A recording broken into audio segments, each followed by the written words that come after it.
Haleluya, puji Tuhan. Shalom saudara yang diberkati oleh Tuhan. Saya percaya semuanya kita sudah disegarkan, dipuaskan lewat hadirat Tuhan sebentar tadi. Amin saudaraku. Sekarang waktunya kita akan mendengarkan firman Tuhan. Mari saudara, semuanya kita gunakan waktu yang singkat ini, yang padat ini untuk kita boleh mendengarkan firman Tuhan buat kita semua hari ini saudara. Puji Tuhan, kita buka Alkitab kita saudara. Pasal yang tidak asing lagi buat kita semuanya. Mungkin sudah sering kita dengar khotbah ini, firman Tuhan ini, atau kita baca. Tapi firman Tuhan berkata, firman itu selalu baru setiap hari. Saya percaya dan saya berdoa ada hal-hal yang baru yang boleh kita dapatkan dari firman Tuhan ini. Mari Bapak Ibu, saudara-saudariku yang diberkati Tuhan, kita buka Alkitab kita Matius pasal yang kelima. Matius pasal yang kelima mulai dari ayat 13 sampai ayat yang ke-16. 3 ayat saja saudara, 4 ayat saja. Judulnya di atas, garam dunia dan terang dunia. Amin. Saudara buka Alkitab saudara di sana, dimanapun saudara berada. Pastikan kita semuanya konsentrasi dengan firman Tuhan. Kita konsentrasi dengan perkataan firman Tuhan.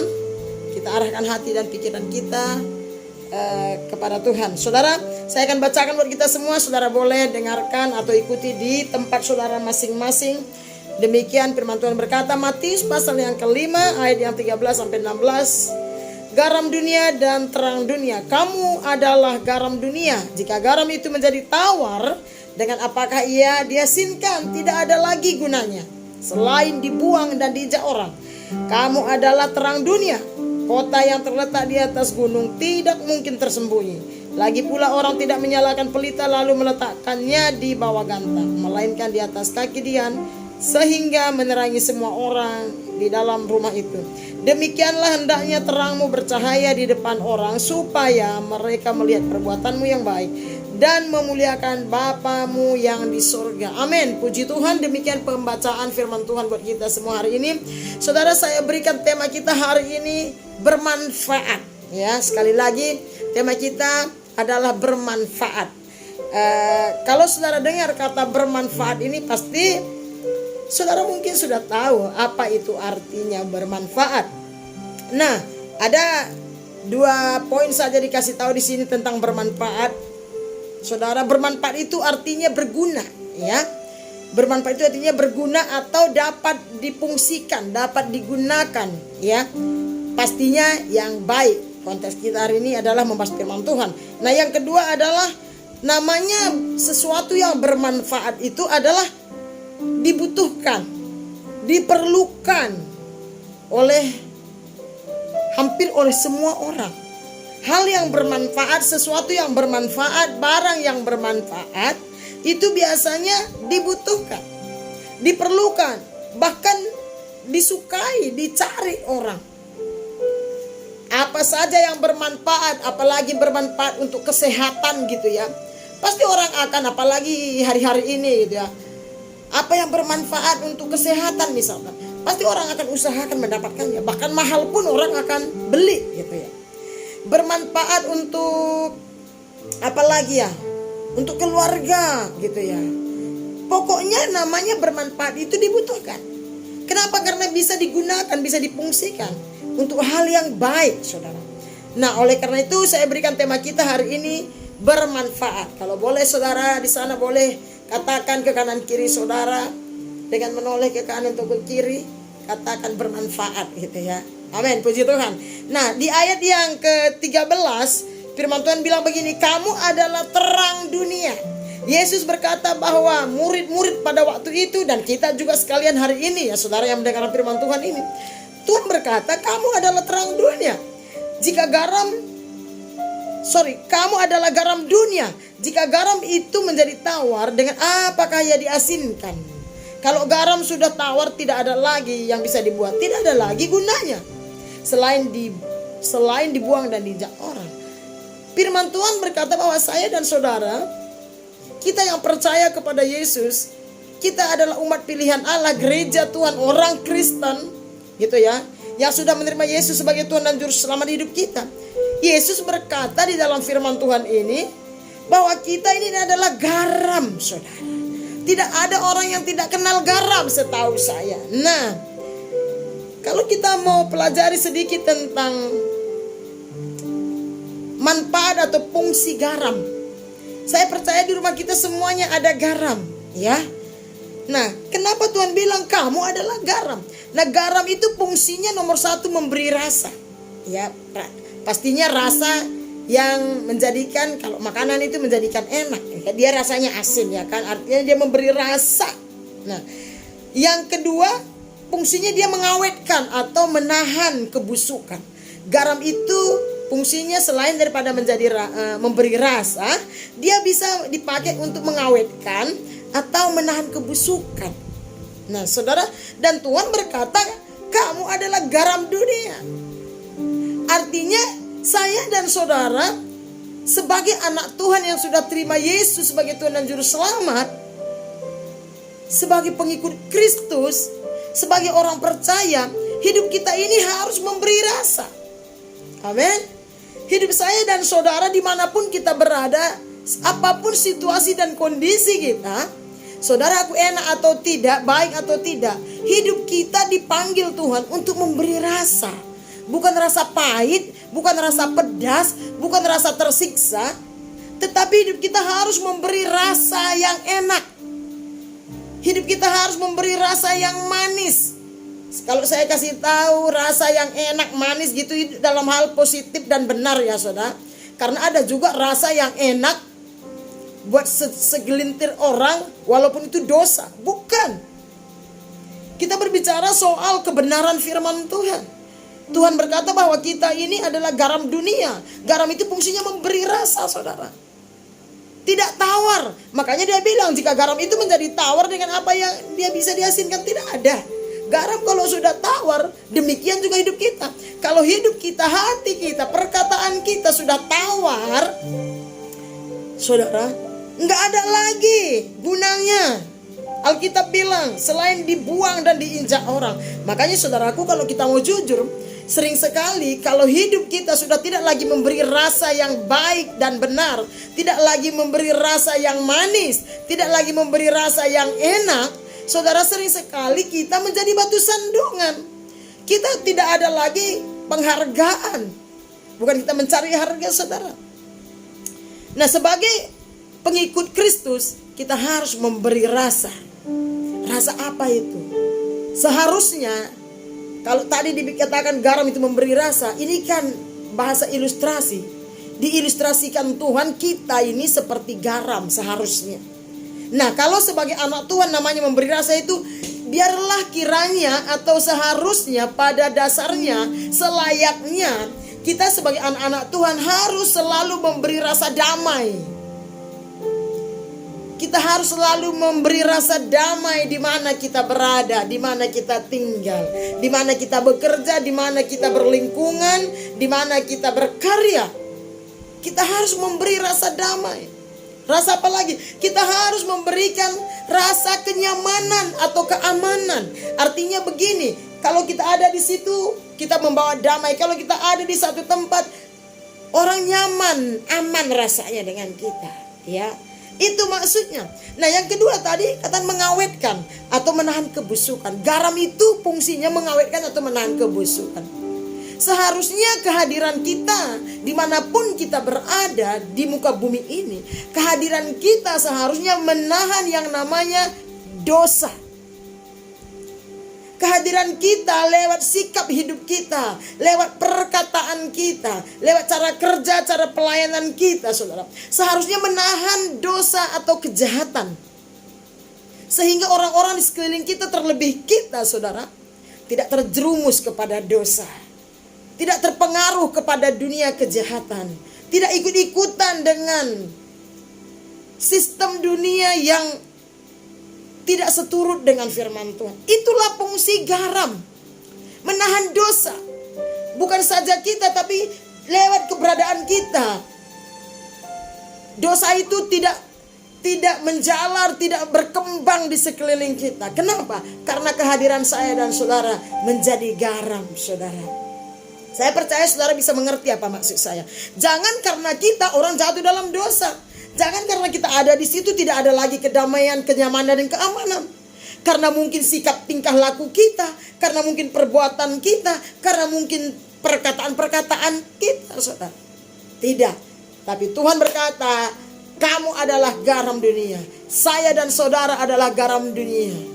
Ya, yang Tuhan letakkan di dunia yang penuh dengan kegelapan yang tawar ini, kita harus bisa menggarami di mana kita tinggal, di tempat pekerjaan, pelayanan, keluarga, lingkungan kita, saudara. Dan Tuhan sudah berikan kita kekuatan dan kemampuan. Di kitab Yesaya Tuhan berkata, bangkitlah, terangmu datang, katanya. Terang itu sudah ada dalam diri saya dan saudara. Itu ayat 14 nanti kita bahas.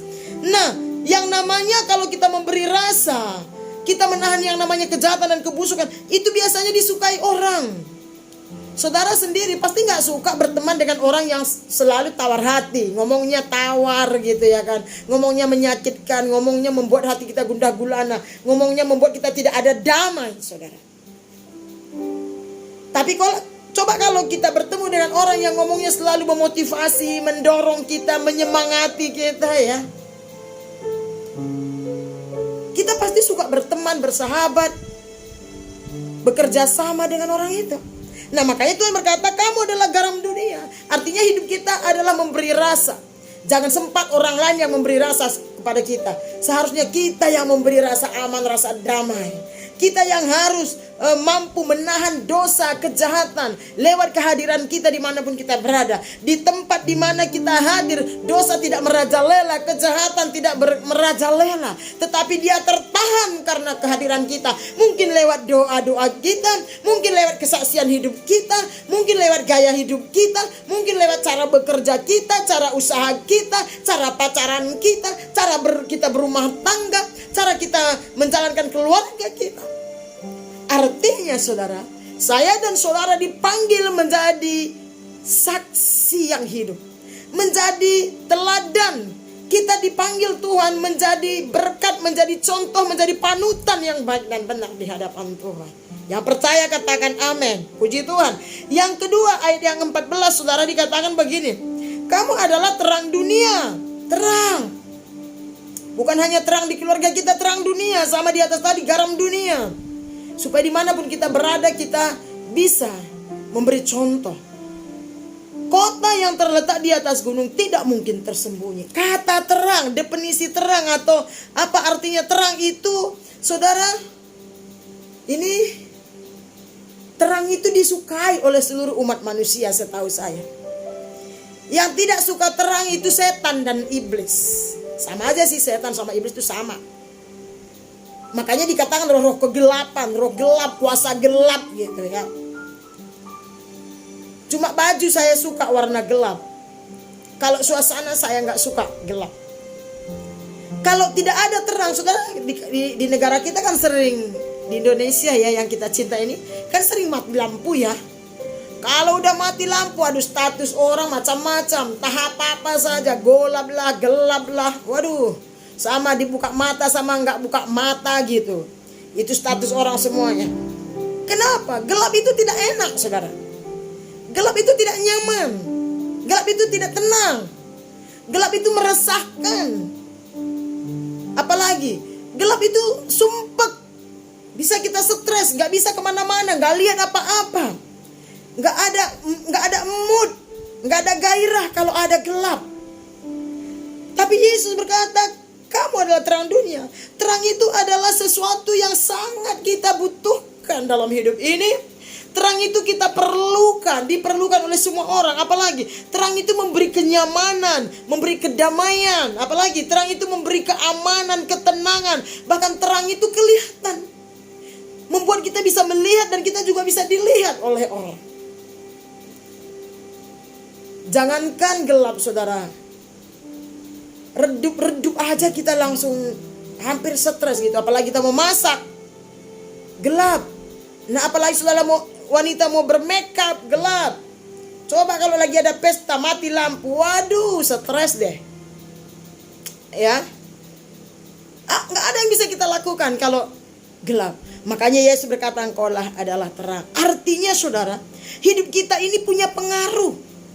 Kita sebagai orang percaya kepada Yesus dipanggil Tuhan bukan untuk dipengaruhi orang, tetapi kita harus bisa mempengaruhi sekeliling kita, mempengaruhi lokasi di mana kita ada, tempat di mana kita ada.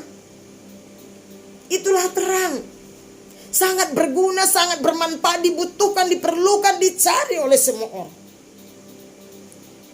Tapi gelap, menakutkan, menyeramkan, meresahkan, tidak aman. Oleh karena itu Tuhan berkata, firman Allah berkata hari ini, kamu adalah terang dunia. Artinya dimanapun kita berada, apapun status kita, pekerjaan kita, yang pasti tidak dosa ya, dimanapun kita tinggal, dalam pekerjaan kita, pelayanan, keluarga, lingkungan kita, entah kita besar atau kecil, yang masih single atau yang sudah menikah, tidak mau tahu. Kalau saudara anak-anak Tuhan Yesus, kalau saudara orang yang percaya kepada Yesus, kita dipanggil menjadi terang. Kita dipanggil menjadi pribadi-pribadi yang bisa mempengaruhi dengan hal-hal yang baik dan benar. Ya saudara, kita harus tahu panggilan kita. Kita tidak dipanggil menjadi kegelapan. Kita tidak dipanggil untuk menjadi batu sandungan. Tapi saya dan saudara dipanggil untuk menjadi garam dan terang dunia. Kita dipanggil untuk menjadi berkat, menjadi saksi Kristus yang hidup lewat seluruh area hidup kita, lewat gaya hidup kita, terlebih lewat cara berbicara kita, cara berpakaian kita, cara kita bekerja. Saudara tidak menjadi batu sandungan. Apalagi cara berpacaran dan cara kita menikah harus menjadi contoh, menjadi panutan bagi banyak orang. Amin saudara. Itulah artinya menjadi terang dan garam dunia. Sehingga lewat hidup kita, orang lain bisa percaya, bisa tahu siapa Yesus, Tuhan kita yang kita sembah. Makanya dikatakan di sini, lagi pula ayat 15, lagi pula orang tidak menyalakan pelita atau lampu ya, lalu meletakkan di bawah gantang, melainkan di atas kaki dian sehingga menerangi semua orang di dalam rumah itu. Kita nggak bisa bersembunyi saudara. Nah, terang itu nggak bisa disembunyikan. Justru terang itu di mana ada kegelapan, kalau dibawa terang sekecil apapun akan kelihatan, dia bercahaya dan bersinar. Nggak bisa disembunyikan. Makanya ya jujur ya, bukan kita sok suci, bukan gitu ya. Kenapa sih kalau orang Kristen melakukan sedikit aja kesalahan langsung, wah, entah siapapun yang bilang, orang kan bilang begini, lah katanya Kristen, itu ya, katanya Kristen. Artinya orang Kristen itu sebenarnya arti atau makna dari kalimat itu, orang Kristen itu nggak bisa buat salah seharusnya. Kalau menurut kalimat itu, orang Kristen itu harus hidupnya bagus, baik dan benar. Orang Kristen itu artinya harus menjadi teladan yang baik dan benar. Harus menjadi panutan, harus menjadi ikutan, harus menjadi contoh saudara. Kalau saudara mengaku saudara orang Kristen, tidak sempurna ya, hanya Yesus yang sempurna. Kita dipanggil Tuhan untuk menjadi contoh, untuk menjadi teladan, untuk menjadi berkat ya. Itu namanya terang dan garam. Makanya saya sampaikan, mungkin sudah hafal pun ayat ini, tetapi saya yakin dan percaya kita harus belajar. Kita masih perlu banyak belajar dari hari ke hari. Berusaha semaksimal mungkin, mendisiplin diri sebisa mungkin dengan pertolongan Roh Kudus, supaya semakin hari hidup kita semakin menjadi terang dan garam Tuhan. Hidup kita semakin hari semakin menjadi berkat bagi banyak orang saudara. Karena cuma dua. Selalu saya kasih tahu kalau di tempat kita di Kuala Lumpur, di gereja kita ya, di GBI Bantar Sanwi Mentarikot, dalam hidup ini cuma dua pilihannya. Seperti yang Alkitab berkata, di dunia ini ada dua jalan, lebar dan sempit, mana kau pilih kata Tuhan. Yang lebar api, penyiksaan. Yang sempit glory, kemuliaan, sukacita. Nah, sama. Kalau kita tidak berjalan di dalam terang Tuhan, sudah pasti kita berjalan di dalam kegelapan. Nggak ada samar-samar. Ya kalimat-kalimat kita aja, perkataan-perkataan aja ada. Nggak ada. Makanya Tuhan Yesus berkata, terang dan gelap nggak bisa bersatu. Coba saudara. Ya ini menurut saya ya. Kenapa sih kok cuma dua aja yang Tuhan izinkan? Terang, gelap. Kanan, kiri, atas, bawah, depan, belakang. Kan begitu ya. Surga, neraka gitu ya. Baik dan tidak baik, salah dan benar, cuma dua. Jadi kalau kita tidak berjalan di dalam terang kebenaran Tuhan, berarti kita sedang berjalan di dalam kegelapan. Oleh karena itu mari kita pilih berjalan dalam terang. Karena apa? Karena terang Tuhan itu ada dalam diri kita. Setiap kita yang sudah menerima Yesus sebagai Tuhan dan Juru Selamat hidup kita, setiap kita yang percaya kepada Yesus Kristus adalah Tuhan kita, penebus dosa kita, berarti di dalam kita sudah ada terang Kristus. Artinya apa? Kita sudah diberikan kekuatan, kemampuan oleh Tuhan, oleh Roh Kudus untuk menjadi terang, untuk menjadi garam, untuk menjadi berkat, untuk menjadi teladan, saudara. Tidak sempurna ya, karena yang sempurna itu cuma Tuhan Yesus. Ya, ingat baik-baik. Kalau kita tidak berjalan, kalau kita tidak menjadi terang dan garam lewat seluruh area hidup kita atau gaya hidup kita, saudaraku, berarti kita menjadi batu sandungan. Cuma dua pilihannya, nggak ada tengah-tengah. Kalau kita tidak menjadi berkat, pasti kita menjadi batu sandungan. Saya tidak menghakimi, memang seperti itu kenyataannya. Tapi saya percaya saudara semua, Bapak Ibu yang diberkati yang mendengarkan firman Tuhan ini, semuanya kita ada di dalam terang dan garam Kristus. Amin saudara. Kita tidak bisa disembunyikan. Karena apa? Karena tidak ada yang tersembunyi. Terang itu kelihatan, terang benderang kelihatan saudara ya. Dan semua orang suka yang terang. Oh bu, saya lihat ada orang yang gak suka tentang terang, suka yang gelap-gelap. Nah itu urusan mereka lah itu. Kalau boleh jadi teranglah buat mereka. Terangilah hidup mereka, supaya kegelapan yang ada dalam mereka sirna. Amin. Oke, ayat yang ke-16 saudara dikatakan begini. Ayat yang terakhir. Demikianlah hendaknya terangmu bercahaya di depan orang, supaya mereka melihat perbuatanmu yang baik dan memuliakan Bapamu yang di sorga. Sekali lagi, demikianlah hendaknya terangmu bercahaya. Memang terang Kristus itu sudah ada dalam diri kita, tapi demikianlah hendaknya terang itu bercahaya. Artinya jangan redup, apalagi padam. Jangan redup terang Kristus itu. Jangan redup kehidupan Yesus itu. Jangan tertidur dalam hidup kita. Jangan redup. Bercahaya di depan orang supaya mereka melihat. Kita dipanggil menjadi terang, bercahaya supaya mereka siapa saja, terlebih mereka yang belum percaya kepada Yesus, supaya mereka melihat apa? Melihat perbuatan-perbuatan kita yang baik. Jangan sempat mereka melihat perbuatan-perbuatan kita yang tidak baik dan tidak benar. Karena waktu orang melihat karakter kita, perbuatan kita, gaya hidup kita tidak benar, saudara, mereka bukan hanya saja tidak menyembah Tuhan, tapi mereka bisa mencela Tuhan, mempermalukan nama Tuhan kita. Bukan dimuliakan Tuhan kita, tapi justru dipermalukan. Tidak sekedar mereka tidak datang sama Tuhan, tapi mereka bisa mencela, mempermalukan Sang Pencipta Tuhan kita Yesus. Maka Tuhan berkata, demikian hendaknya terangmu bercahaya. Artinya pastikan, bertindaklah, jadi teranglah, jadi saksi Kristuslah, ya, jadi berkat, jadi contohlah. Karena Roh Kudus pasti tolong kita. Mari kita buka 1 Petrus pasal yang kedua. Kitab 1 Petrus pasal yang kedua, saya akan bacakan buat kita semua ayat yang ke-12 saja. Dikatakan begini. Bagaimana sih caranya menjadi terang? Atau apa sih maksudnya demikianlah hendaknya terangmu bercahaya di depan orang, kata Tuhan kan? Katanya begini, milikilah cara hidup yang baik di tengah-tengah bangsa-bangsa bukan Yahudi. Artinya dimanapun kita berada maksudnya ya. Supaya apabila mereka melihat kamu sebagai orang durjana, mereka dapat melihatnya dari perbuatan-perbuatanmu yang baik dan memuliakan Allah pada hari Ia melawat mereka. Milikilah cara hidup yang baik di tengah-tengah bangsa-bangsa bukan Yahudi. Miliki gaya hidup yang baik, gaya hidup yang manis, gaya hidup yang mencerminkan pribadi Yesus yang baik, penuh kasih, pribadi Yesus yang penuh pemaaf, pribadi Yesus yang hidup dalam kesucian.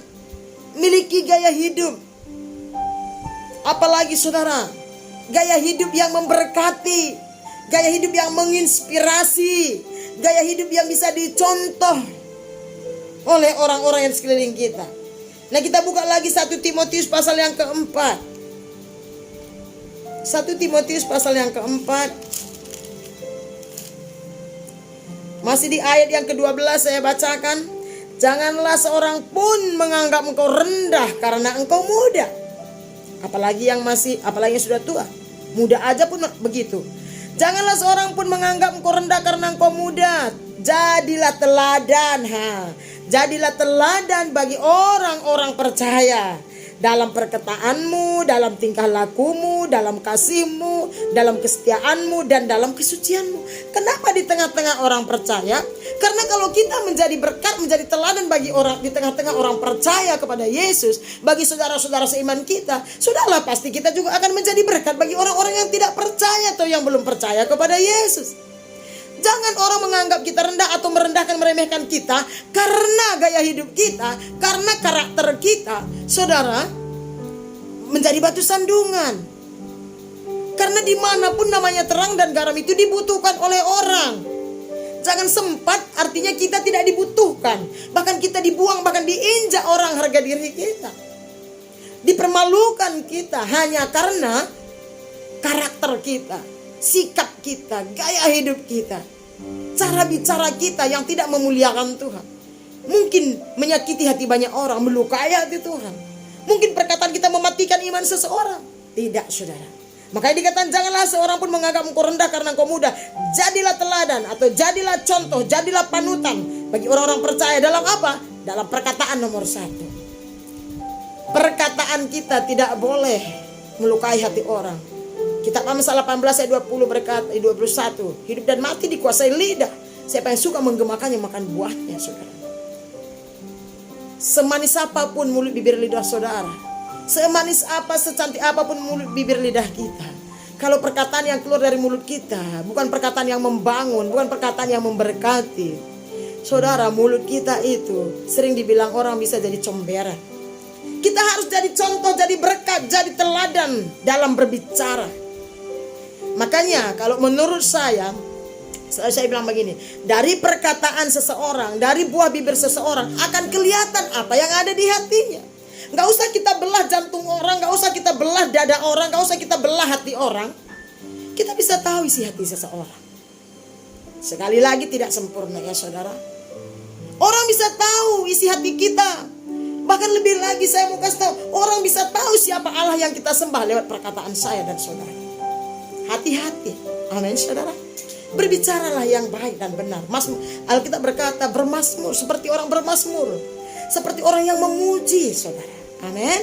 Tidak ada orang yang tidak suka menerima perkataan-perkataan yang baik, perkataan yang membangun.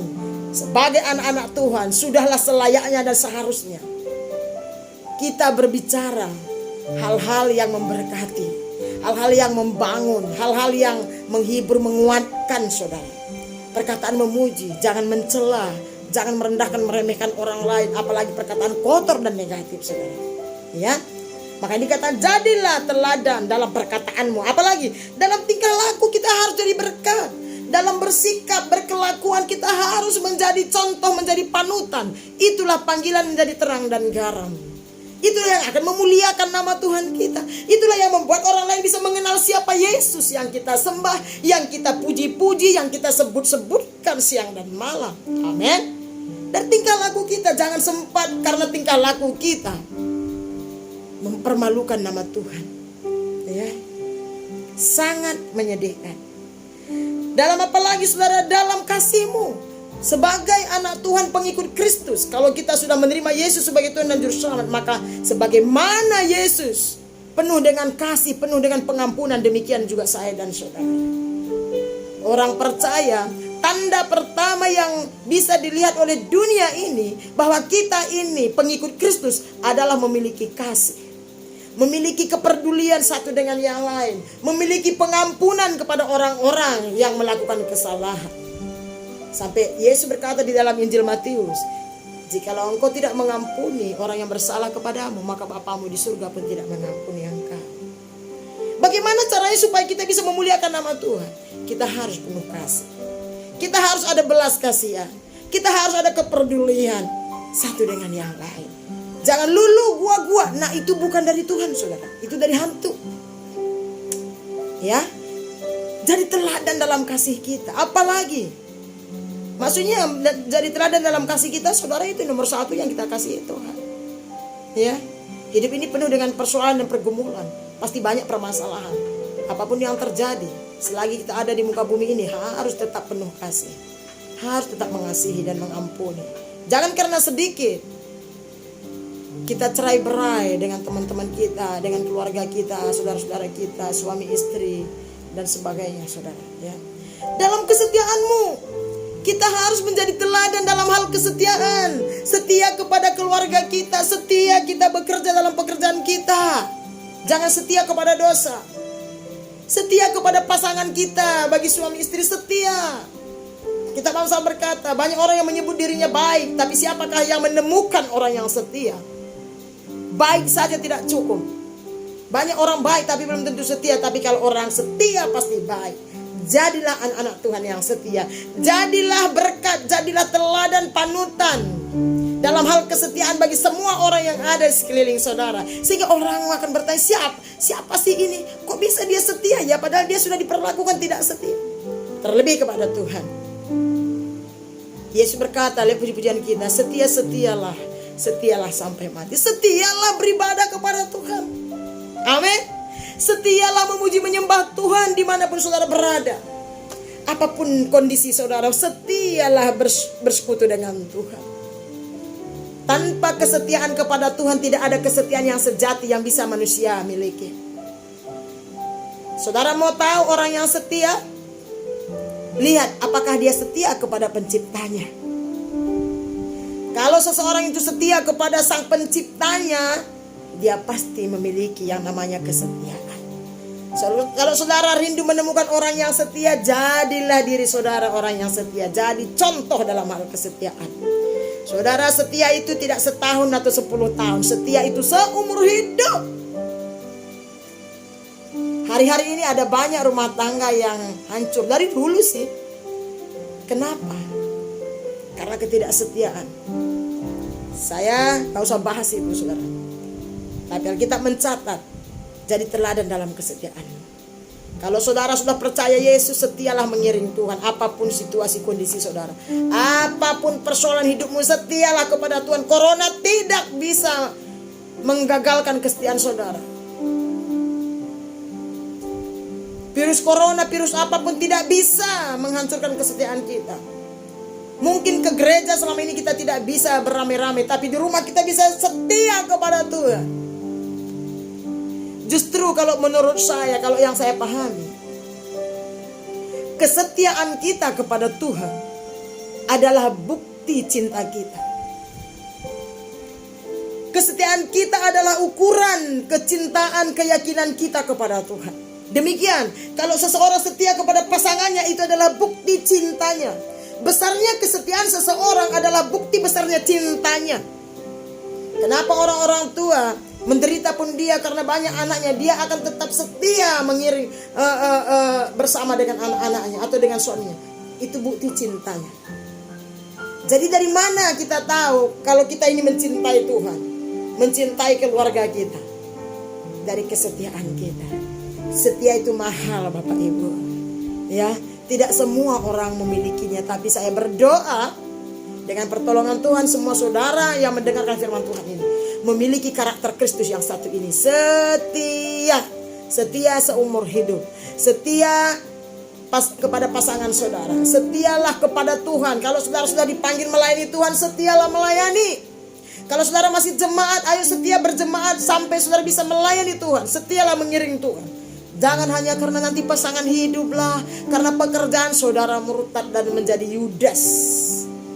Saya berdoa tidak ada. Amin, saudara. Saya percaya yang mendengarkan firman Tuhan ini adalah orang-orang yang setia, menjadi teladan dalam kesetiaannya. Satu lagi, saudara, janganlah seorang pun menganggap engkau rendah karena engkau muda, tapi jadilah teladan dalam kesucian. Wow, ini sangat langka. Jadi contoh, jadi panutan dalam kesucian hidup, dalam kekudusan hidup, saudara. Kesucian dan kekudusan hidup itu tidak semuanya bisa kita lihat. Kalau kesetiaan bisa lihat dengan kasat mata, tapi kesucian gak semuanya. Bisa saja kelihatan orang itu suci, bisa saja kelihatan orang itu rohani, Tetapi siapa yang tahu dalam seseorang? Ada satu pribadi yang tahu, namanya Yesus. Ada dua pribadi, namanya dirinya sendiri dan Yesus. Nah, jadi teladan dalam kesucianmu. Jadi teladan dalam kekudusanmu. Kalau saudara sudah pernah jatuh dalam dosa, bertobat dan tetaplah miliki hidup yang suci. Kenapa? Kita mencatat tidak seorang pun yang akan bisa melihat Allah kalau tidak suci. Kesucian, kekudusan adalah kunci kita bisa bertemu dengan Tuhan. Jadi terang dan garam, jadi teladan, jadi panutan, jadi berkat, jadi saksi Kristus. Dalam hal apa saudara? Sikap, tingkah laku, perkataan kita, kesetiaan kita, dan kesucian kita. Nah, saya mau beritahu saudaraku, demikian firman Tuhan ini. Kenapa saya tadi kasih tahu temanya bermanfaat? Kalau kita miliki apa yang saya sampaikan lewat firman Tuhan tadi, maka hidup kita bermanfaat atau berkualitas. Tidak ada, kalau normal dia manusia di muka bumi ini ya, tidak ada yang tidak suka yang namanya hal-hal yang bermanfaat atau barang yang berkualitas. Kita dipanggil menjadi anak-anak Tuhan yang bermanfaat bagi banyak orang. Berkualitas, bisa dicontoh, bisa dijadikan panutan, bisa dijadikan menjadi saksi yang hidup, bertanggung jawab, saudara. Bukan sekedar kita berkata aku terang dan garam, bukan. Dari gaya hidup kita, dari hari ke hari akan kelihatan apakah ada terang Kristus, apakah ada garam Kristus dalam hidup saya dan saudara. Bukankah kita anak-anak Tuhan? Bukankah Yesus adalah garam dan terang? Bukankah Yesus adalah teladan kita, saudara? Dalam semua area hidup Yesus menjadi teladan. Dan kita anak-anaknya, ahli warisnya, harus memiliki karakter Bapa kita, saudara. Amin. Mari, tidak ada waktu yang terlambat. Mari terus kita bangkitkan diri kita. Kita buka ayat yang terakhir, Yesaya. Yesaya pasal yang ke 60. Ayat ini sangat tenang. Yesaya pasal yang ke-60 dikatakan begini, bangkitlah, menjadi teranglah sebab terangmu datang dan kemuliaan Tuhan terbit atasmu. Sebab sesungguhnya kegelapan menutupi bumi dan kekelaman menutupi bangsa-bangsa. Tetapi terang Tuhan terbit atasmu dan kemuliaannya menjadi nyata atasmu.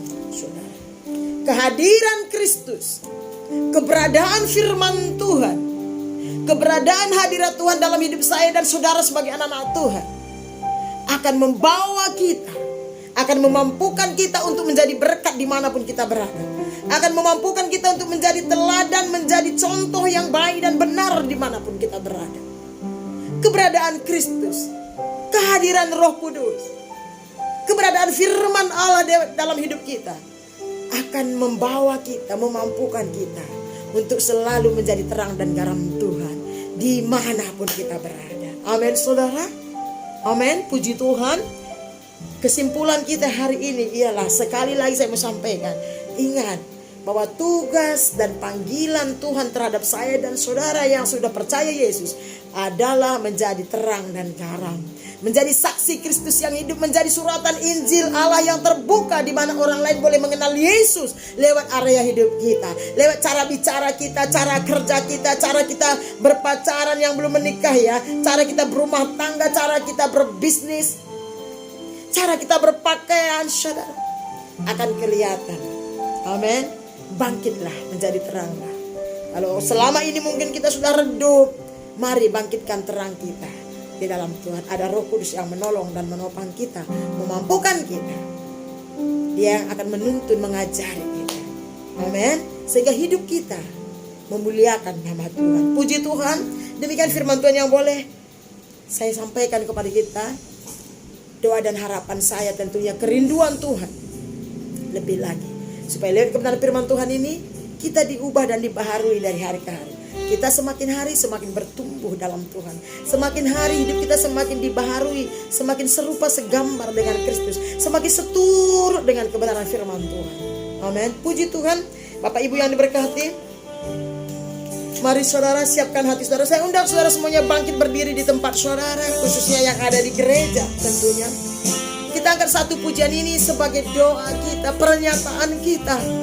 Kita katakan hidup ini adalah sebuah kesempatan. Haleluya. Hidup ini adalah kesempatan.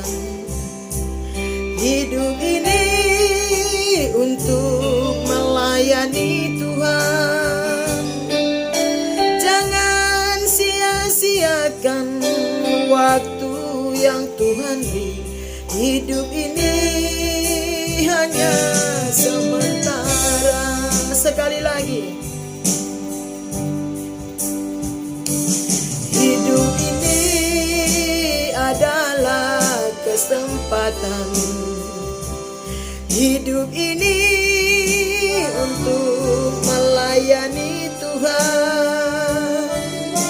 Jangan sia-siakan waktu yang Tuhan beri. Hidup ini hanya sementara. Oh Tuhan, pakailah hidupku selagi aku masih kuat. Bila saatnya nanti ku tak berdaya lagi, hidup ini sudah jadi berkat. Oh Tuhan, oh Tuhan, pakailah hidupku selagi aku masih kuat. Bila saatnya nanti ku tak berdaya lagi, hidup ini sudah jadi berkat. Katakan oh Tuhan, oh Tuhan, pakailah hidupku selagi aku masih kuat. Bila saatnya nanti ku tak berdaya lagi, hidup ini sudah jadi berkat. Bila saatnya nanti ku tak berdaya lagi, hidup ini sudah jadi berkat. Bila saatnya nanti ku tak berdaya lagi, hidup ini sudah jadi berkat. Benar Tuhan, sungguh kami menyadari bahwa hidup ini adalah sebuah kesempatan yang Tuhan berikan. Kesempatan untuk melakukan apa yang Tuhan perintahkan dan kehendaki. Kesempatan untuk terus menjadi lebih baik, makin hari lebih baik.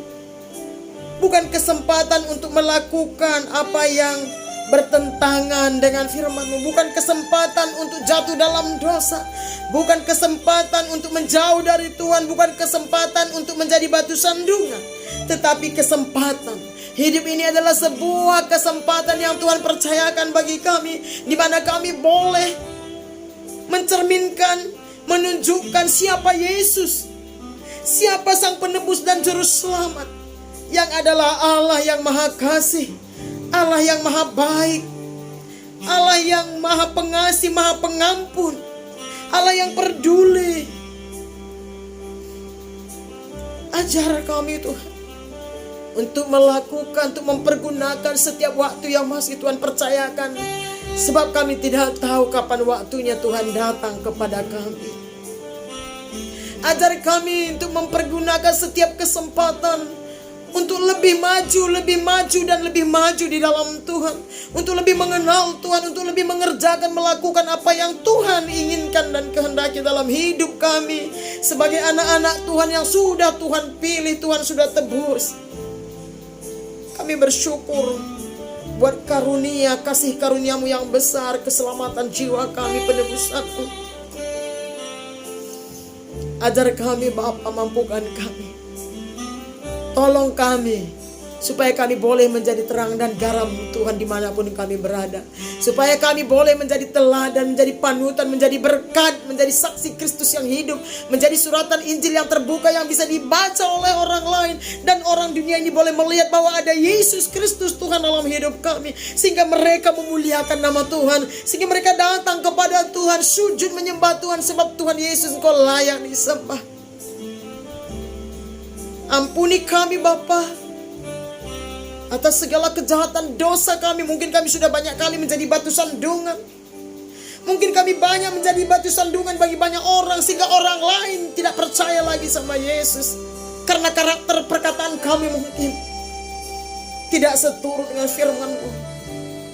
Sucikan, tahirkan, basuh kami. Tuhan, materaikan firman-Mu dalam hati kami. Hamba-Mu sangat terbatas, tapi Roh Kudus yang tidak terbatas akan terus mengajari kami semua umat-Mu. Berkati umat-Mu dimanapun mereka berada yang mendengar firman Tuhan ini. Kuduskan mereka, pulihkan mereka, bebaskan mereka, baharui mereka, terangi hati pikiran mereka, ubah baharui mereka, sembuhkan mereka. Terlebih jemaat GBI Bahasa Bantar Sari Bentari Kuala Lumpur Malaysia Tuhan. Baik mereka yang di gereja saat ini beribadah ataupun di rumah, berkati mereka. Bawa mereka makin hari makin serupa segambar dengan Engkau. Semakin hari semua kami semakin menjadi terang dan garam Tuhan. Semakin menjadi contoh. Sehingga nama Tuhan saja yang dimuliakan. Terima kasih Bapa, terpuji nama-Mu. Hamba serahkan seluruh umat-Mu dimanapun mereka ke dalam tangan-Mu. Berperkaralah atas hidup mereka. Belalah mereka Tuhan. Kuatkan yang lemah hari ini. Sembuhkan yang sakit. Bebaskan yang terikat terbelenggu, hiburkan yang bersusah hati, cukupkan kebutuhan keperluan umat-Mu. Di dalam nama Yesus.